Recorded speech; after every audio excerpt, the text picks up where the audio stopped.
Mga nakakagulat na pagtanggal ng Hinebra sa kanilang 5 agad na player na kung saan may kasama pang star player. So malinaw sa ngayon na nagbawas na din talaga ng player ang Hinebra.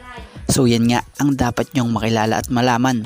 Pero syempre bago ang lahat, shoutout muna sa mga solid nating ka-teammate na sila Efren Katimpo, Eduardo Monsales, Scout Ranger, Ronald Berbosidad, and Juan Solige.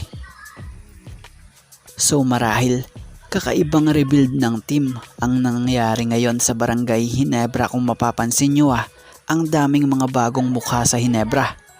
Inaasahan na kakaibang Hinebra na ang maglalaro ngayong bagong season ng PBA dahil marami ang napalitan at nabago sa Hinebra. May na-trade at may di na pinapirma. Pati nga star player may kasama sa inalis sa lineup nila. Lilinawin natin 5 na agad na player ang nawala sa Barangay Hinebra. Una ay ang pagkakatanggal nga kila Sistand and Stanley Pringle na kung saan na-trade sila patungong terapirma kapalit nila Stephen Holt and Isaac Go plus swap sa draft pick. So ngayon, ang dating mga star player ng Hinebra na mga nakapula ay magiging berde na kung saan nagngangalan na ang team nila na terapirma.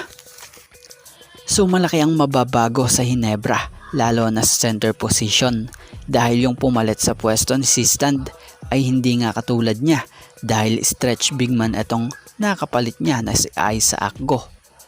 Kung si Sistand threat ito sa ilalim, ito namang nakalapalit niya as big man ay threat naman sa labas. Sumunod ay yung Sydney Onwubere na kung saan na trade sa Northport kapalit ni Ben Adamos. Maraming mamimiss dito ang Hinebra lalo na yung hustle niya sa depensa at opensa. Stretch forward ito na may utak talaga sa laro na gumagana. Isa rin for sure sa mamimiss ng fans dito ay yung kwelang mala-acting nito pag nakikipagkiskisan at nakikipagpisikalan sa court ito. Sumunod ay itong si David Morel na siyang kinuha ng Hinebra noon sa free agency market na kung saan pinurbahan ng Hinebra kung magkiklip nga sa kanila. Dahil nung panahong yon ay wala silang wing dahil injury nga si Malonzo at Gray.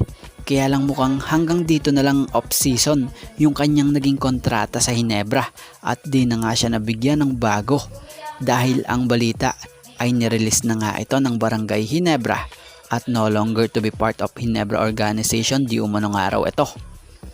At ang last nga po ay itong laging nakatulong nitong si Coach Tim Cone sa ensayo sa Hinebra man at maging sa Gilas Pilipinas na siyang kita mong napakasipag din naman talaga.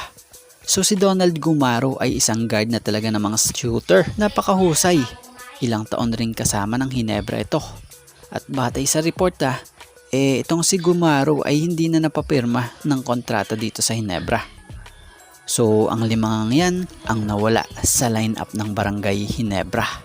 So yan sa ngayon, eto nga lang po muna ang ating sports pasada and thank you for watching guys and God bless everyone.